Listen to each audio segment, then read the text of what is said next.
You are told and dictated to from the outside, your dietary laws, your celebratory festivals, how you are to practice it. All of your practices are dictated to you from another source, an authoritative source. Islam has that heteronomic value implicit in its own teaching. There's no dispute on that. They would accept that as a fair description.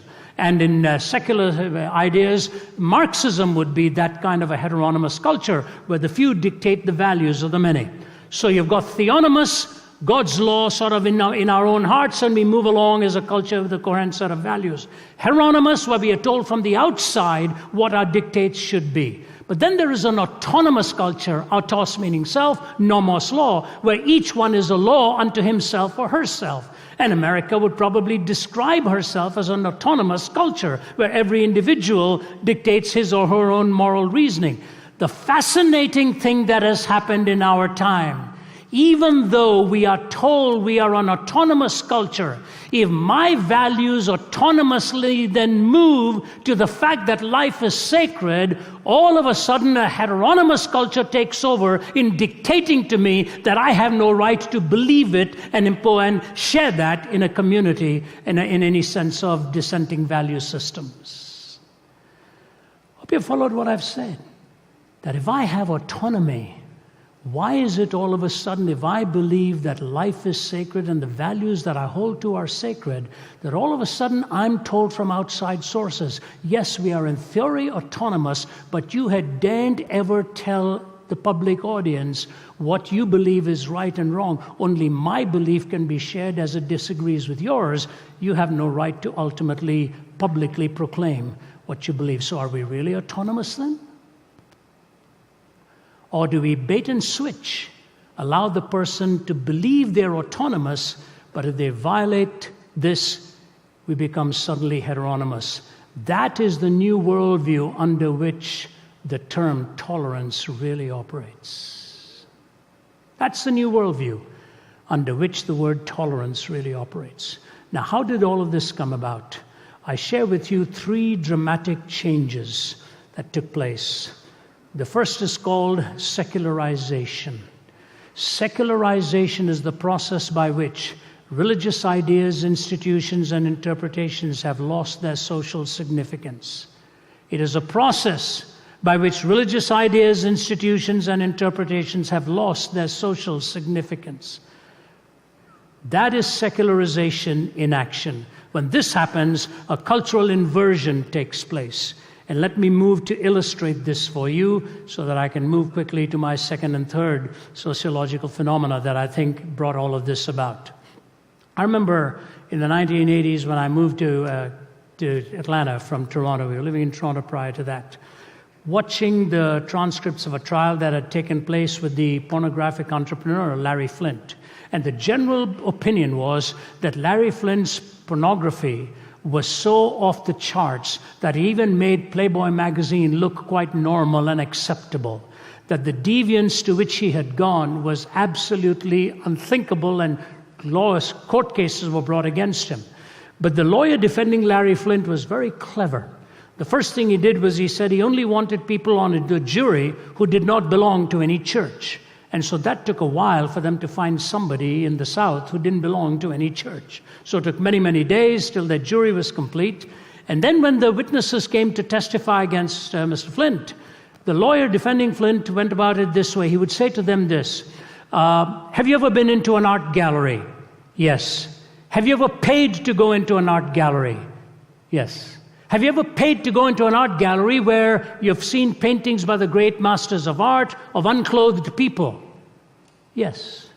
Will you please tell this jury why you call that art and paid to go in to see it, and you call my client stuff pornography? On a witness box, how do you even deal with this? You're not going to get into some philosophical argument on the way you arrive at ethical values and so on, not with a lawyer with all of his neuronic stare gazing down at you like that. And I thought to myself, what would I say? What would I say to him? But I think the ultimate argument has to filter down into something more engaging on the issue of reason here. So please track with me. When C.S. Lewis, in his book, gave his in allegorical fashion his story of his conversion, Pilgrim's Regress. The reason he calls it a pilgrim's regress rather than progress is because if you know Lewis's conversion story, how he moved from one worldview to another, from atheism to pantheism, he struggled with pantheism for some time, till ultimately, in his words, he was dragged into the kingdom, kicking and screaming, the most reluctant convert in all of England. And then he went on to say, I thought I'd come to a place, I found out I'd come to a person. That's the first line of that next chapter. I thought I'd come to a place, I found out I'd come to a person. And this theistic framework and this relationship then redefined everything. But in this allegorical journey, while he's going through the philosophy of humanism, the incredible thing is that he pictures himself as a man sitting in a mountain called the Spirit of the Age, bound in chains. That's an amazing description of the humanistic worldview for a man in the thick of it. You would think of him as robust and free, without any law, but he pictures himself as bound and in chains. And the waiter comes and offers him a glass of milk, and he unbinds his chains, and he takes the milk and he's drinking it, and he makes the comment, this is delicious, nutritious milk. The waiter looks at him and says, you just call it delicious, nutritious milk. It's nothing more than the secretion of a cow. So the cow secretes urine, it secretes milk. What's the difference? And then young John makes the mistake of saying, I should never have said it, but I commented on the tastiness of the eggs. And at this point, the analogy he drew, I won't draw for you. Quite pathetic, quite nauseating, really. And he said he just groaned under that description, finished his breakfast, hurriedly pushed the tray away. And then he says this, all of a sudden, reason came riding on a horse and rescued me and said to the waiter, you lie, you lie. You don't know the difference between what nature's meant for nourishment and what nature's meant for garbage. You see, at least in the grand artist scheme of things, maybe in the portrayal of the human body, however it was done with whatever intent, all right, you give that artist the benefit of the doubt. But when a young woman or man, unclad, is in front of the lens of a camera for the pure purpose of titillating the baser instincts in the mind of another person to a point where it will almost ineradicably ruin their minds and imagination and ultimately take them to a point of even the ruination of their marriage. Is that mere art?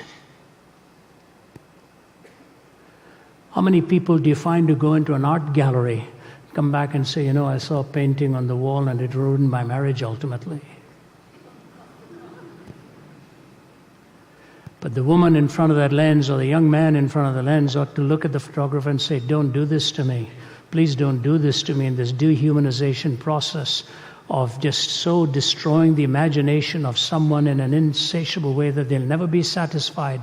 But when secularization has had its full course, a young man or a young woman like that will never do it. Do you know why? Because the process of secularization, when it's done its work, will ultimately destroy a sense of shame within a culture.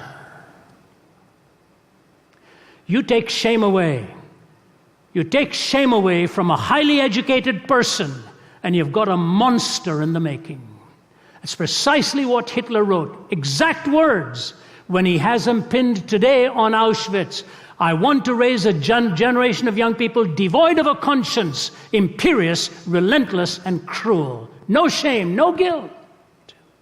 Even today, psychiatrists are wrestling with the possibility of a drug that can actually deal with post-traumatic stress disorder, PTSD. But their great struggle of their own consciences, if we can find a drug which can take away and deal with the memory of these horrific things that were done under their watch, what if a rapist takes it the morning after and wipes out his own memory of all the awful things that he did? Can we afford to invent a drug that a murderer or a rapist can actually ingest the next morning and have no sense of shame and no sense of remorse, no sense of regret? The danger with the kind of world that the Sam Harrises ultimately say, not with intent, but with logical outworking, is that it'll produce a generation of men and women without shame. And I'll tell you, the tragedy of that is a production of hell. The purpose of RZIM is to engage meaningfully with the questions and heartfelt issues of our culture. We do that in areas of business, academia, politics, the arts, and media. We live in an age of confusion, and people from every continent are beginning to wonder whether there are any answers to life's biggest questions. And this has provided a remarkable opportunity for the gospel of Jesus Christ. RZIM consists of over 50 speakers and adjuncts operating in over 20 countries, working at every level to reach those who shape the culture of a country and its future direction with the gospel. In addition to taking the gospel to various arenas of influence, we are also committed to providing a variety of training events in order to meet people where they are and to answer their questions directly. Whether it's engaging young adults and students through Reboot, Remind, and Big Deal questions, or the training we offer through the OCCA, RZIM Academy, and the New Zacharias Institute, we want to be able to take the questions that often serve as barriers to belief and instead use these as opportunities to share the gospel. By clearing those barriers, we can equip people to then engage with their friends, family, colleagues, and institutions. Our purpose is not only to increase people's knowledge, but to address the obstacles that stop people from seeing the credibility and beauty of the gospel of Jesus Christ. Just 3 days ago, I had one of those landmark experiences in my life. I was talking to some of my colleagues at dinner on this last night. You know, I've done this now, been a speaker on the circuit for nearly 4 decades. And if I were to take 8 or 10 moments in life that defined me, I would say this Tuesday of this week defined some of that for me. I was at Angola prison, speaking to 5,300 prisoners, 80% of whom are on life without parole. Think of that. On death row, there were 45 with whom my friends and I walked past and chatted, put our hands through the bars, shook hands with them. A tiny little cot, a tiny night table, the toilet there, no doors, nothing, just the bars, and they shared televisions. I talked to one young guy there, I wouldn't name him for you, well, relatively young. I said, how long have you been? I'm not allowed to ask how long they've been there. I just said, how are you doing? He said, fine. He said, I've been here 16 years on death row, you know. I said, how old are you? He said, I'm 35. I said, you were here from when you were 19? He said, yes, sir. And I was not allowed to ask why they're there. He looked at me and he said, I got involved with organized crime when I was 16. And he said, like a dog going back to the vomit, I kept going back and kept going back. And the things I did, I wouldn't even describe for you. And here I am now awaiting the final day till they'll take me out for my last meal and do away with me. You know what? When you go to the execution chamber, it's a very sobering thing to look at. In fact, when I came back, I'm still processing it. I told my wife, I said, I want to take every member of my team there. They have this stretcher laid out with straps and the injection that is finally given. It used to be electrocuted, now the injection is given. And the prisoners there build coffins. But they asked the prisoners if they would build this bed on which the injection was administered. They refused, because they said our own mates will be killed on that. Interesting, isn't it? Men who are probably there for killing somebody else didn't want to create an instrument that would kill their own mates and their own buddies. It tells you that deep inside your conscience, there is that struggle that goes on the sacredness of life and the inviolability of it. When they lost their sense of shame, they destroyed other lives. When the sober-minded thinking came back, they said, we can't do anything like this. Secularization has a deadly effect when it is uninformed by a transcendent moral order. Pluralization is the next wave with which we moved, where there is a competing number of worldviews available to its members and no one worldview is dominant. A competing number of worldviews available to its members and no one worldview is dominant. Pluralization is a good thing. To have to have different accents, to have different languages. There's a fast food outlet in Los Angeles. It's where a Korean is selling kosher tacos. That's quite a culinarily pluralistic offering out of his little wagon out there. Quite fascinating to watch. When I first came to Canada, when I was 20 years old, there were 500 Indians in Toronto. 500. Today they're all there in taxis waiting for you at the airport to pick you up. There's 500,000 of them in Toronto now. Toronto is where I'd moved to and lived for 10 years, where I met my wife and married. When I came to Toronto at that time, if I saw another Indian, you'd cross the street to say hello and say, "Chai pi na, I want to go have a cup of tea." Now, if you did that, you'd do nothing else. The demographic has changed in these cultures. Pluralism is a good thing, but if pluralism is extended to mean relativism, then it's a deadly thing. If a relativistic ethic is espoused, then you end up with the lowest common denominator. G.K. Chesterton, describing the tragedy of this both-and type thinking, says this: "The new rebel is a skeptic and will not entirely trust anything.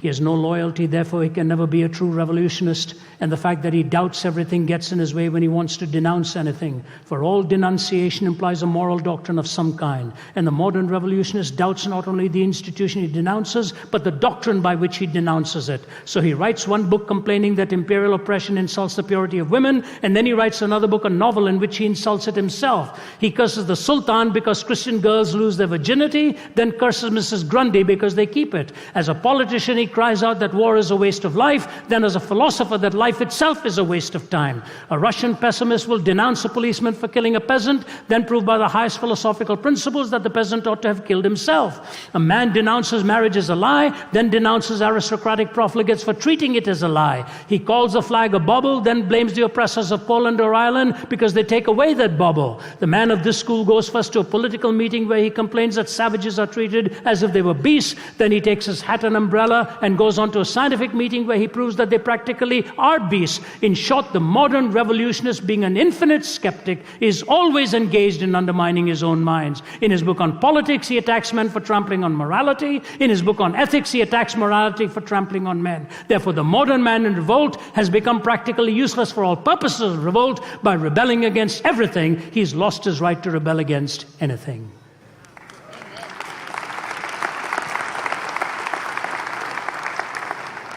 And the rock musician says, "Cat's foot, iron claw." Neurosurgeons scream for more from paranoia's poison door. 21st century schizoid man. Death seed, blind man's greed, poets starving, children bleed. Nothing he's got he really needs. 21st century schizoid man. Blood rack, barbed wire, politicians, funeral pyre, innocents raped with napalm fire. 21st century schizoid man. The walls on which the prophets wrote is cracking at the seams. Upon the instruments of death the sunlight brightly gleams. Will no one lay the laurel wreath as silence drowns the screams? Between the iron gates of fate the seeds of time are sown, and watered by the deeds of those who know and who are known. Knowledge is a deadly friend when no one sets the rules. The fate of all mankind, I see, is in the hands of fools. Confusion will be my epitaph as I crawl a cracked and broken path. If we make it, we can all sit back and laugh, but I'm afraid tomorrow I'll be crying.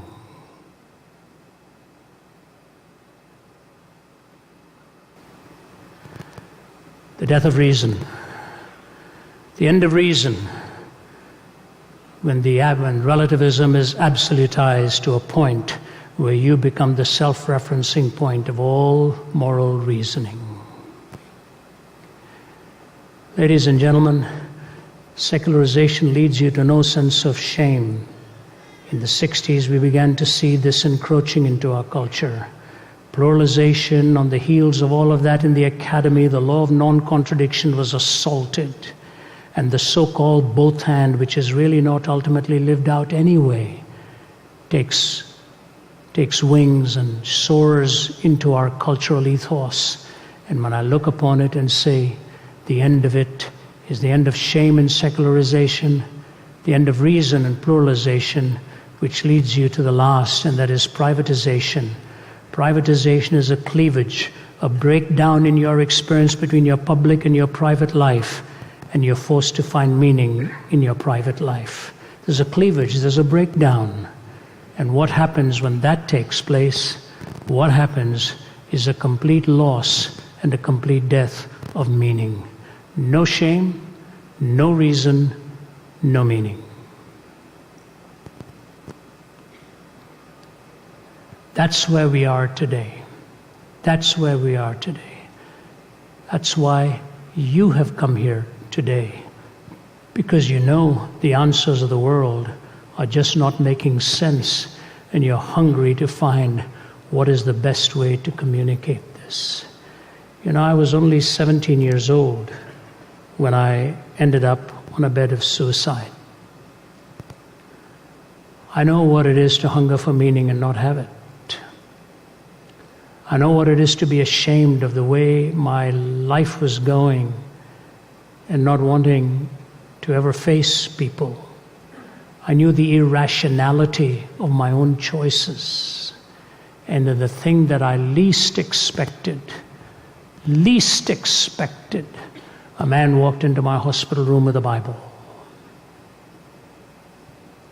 And the words of Jesus to Thomas, "Because I live, you also shall live," so struck to my heart like a pierced instrument would.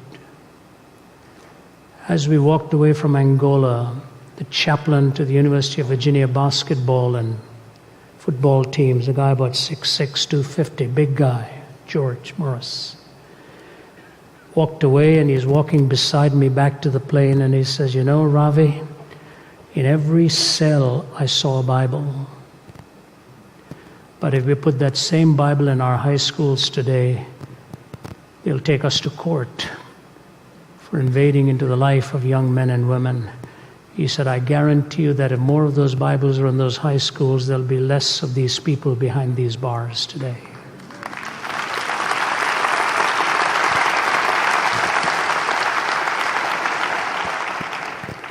I want to leave you with two thoughts. Daniel Yankelevich ended his article with this after he surveyed several individuals and couples. "If you feel it is imperative to fill all your needs, and these needs are contradictory or in conflict with those of others or simply unfillable, then frustration inevitably follows.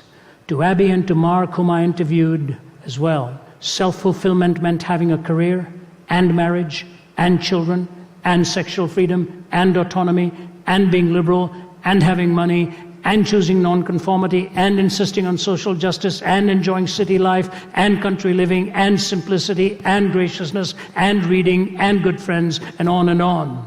The individual is not truly fulfilled by becoming ever more autonomous. Indeed, to move too far in this direction is to risk psychosis, the ultimate form of autonomy." He said, "The injunction that to find oneself, one must lose oneself contains a truth any seeker of self-fulfillment needs to grasp. The injunction that to find oneself, one must lose oneself contains a truth any seeker of self-fulfillment needs to grasp." Without God, reason is dead. Hope is dead.